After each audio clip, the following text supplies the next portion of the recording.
नमस्कार दोस्तों, आज की इस वीडियो में मैं आपको मेरे गार्डन में लगे हुए स्नेक प्लांट के पौधे दिखा रहा हूं। ये देखिए दोस्तों, कितने पौधे बन गए हैं। मैं इनके 2 पौधे लाया था और 2 पौधों से देखिए कितने पौधे बन गए हैं। मैं इस छोटी सी वीडियो के माध्यम से आपको इस प्लांट के बारे में पूरी जानकारी देने की कोशिश करूँगा। आप खुद ही देख सकते हैं इसके कितने पौधे तैयार हो गए हैं। और ये जो पौधे हैं इनकी अधिक केयर भी नहीं करनी पड़ती। बिना किसी एक्स्ट्रा केयर के इनकी बहुत ही अच्छी ग्रोथ हो जाती है और अपने आप ही ये मल्टीप्लाई होते रहते हैं। मगर फिर भी कुछ बातों का ध्यान रखना पड़ता है। यदि हम उन बातों को ध्यान में रख लें तो ये पौधा बहुत ही जल्दी मल्टीप्लाई होगा और हमेशा सर्दी या गर्मी कैसा भी मौसम हो हेल्दी रहेगा। मैं आपको बताता हूँ कि हमें इन पौधों की कैसे केयर करनी है और हमें किन किन बातों का ध्यान रखना पड़ेगा जिससे ये पौधे बहुत ही अच्छी ग्रोथ करें और जल्दी मल्टीप्लाई हो जाएं।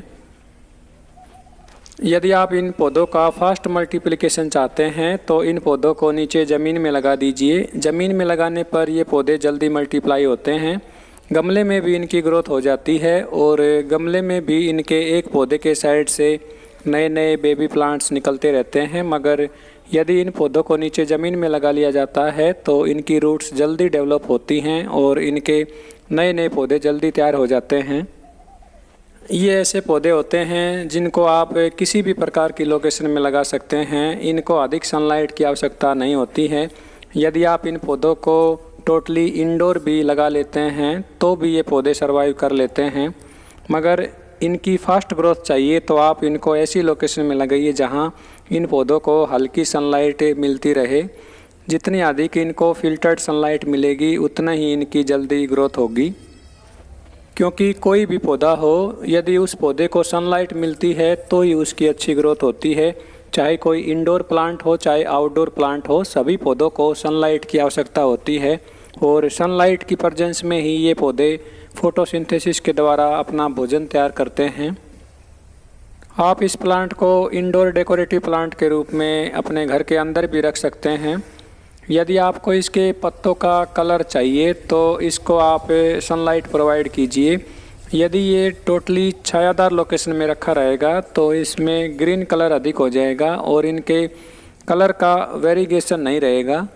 इन पौधों को गर्म क्लाइमेट पसंद होता है। गर्मी के मौसम में तो इन पौधों की अच्छी ग्रोथ हो जाती है और ये हेल्दी रहते हैं। मगर जब दिसंबर जनवरी का जो महीना होता है उस महीने में अधिक सर्दी होती है और जब टेम्परेचर 0 डिग्री के आसपास हो जाता है तो ये पौधे अपने ग्रोथ रोक लेते हैं और ये पौधे डोरमेंसी में चले जाते हैं। यदि इनकी अच्छी केयर ना की जाए तो ये पौधे सूख जाते हैं। इस प्लांट के सूखने के 2 ही कारण हो सकते हैं। या तो दिसंबर जनवरी की अधिक सर्दी से ये पौधा सूखता है या फिर इस पौधे में ओवर वाटरिंग कर दी जाती है तो ये पौधा सूखता है। कई बार हम इस पौधे में पानी देना भूल जाते हैं और लगभग 1 महीने के बाद इस पौधे में पानी डालते हैं तो भी ये पौधा सर्वाइव कर लेता है। यदि आपको इस पौधे की अच्छी ग्रोथ चाहिए तो आप इसमें हफ्ते में 2 बार पानी डालिए। मैं इन पौधों में 1-2 दिन के अंतराल पर पानी डाल देता हूं और आप देखिए इनकी कितनी अच्छी ग्रोथ हो गई है। यदि आपको इस पौधे की अच्छी ग्रोथ चाहिए तो आप इसमें रेगुलर वाटरिंग करें मगर ओवर वाटरिंग ना करें। कम पानी में इस पौधे की ग्रोथ भी कम हो जाती है, इसलिए आप इस बात का ध्यान रखें कि इसमें नई नई ग्रोथ होती रहे। इसके लिए आप इसकी मिट्टी को नम बनाए रखें। कम से कम हफ्ते में 1 बार इन पौधों में पानी ज़रूर डाल दें। इन पौधों को मल्टीप्लाई करना बहुत ही आसान होता है। आप इन पौधों को इनके पत्तों से भी मल्टीप्लाई कर सकते हैं। आप इनके पत्तों के छोटे छोटे टुकड़े बनाकर लगा दीजिए। एक छोटे से टुकड़े से भी एक बड़ा पौधा तैयार हो जाता है। आप भी अपने गार्डन में इन पौधों को लगा लीजिए और इनको मल्टीप्लाई करते रहें। यदि आपको इस चैनल की वीडियोज़ अच्छी लगती हैं तो वीडियोज़ को लाइक और चैनल को सब्सक्राइब ज़रूर कर लें।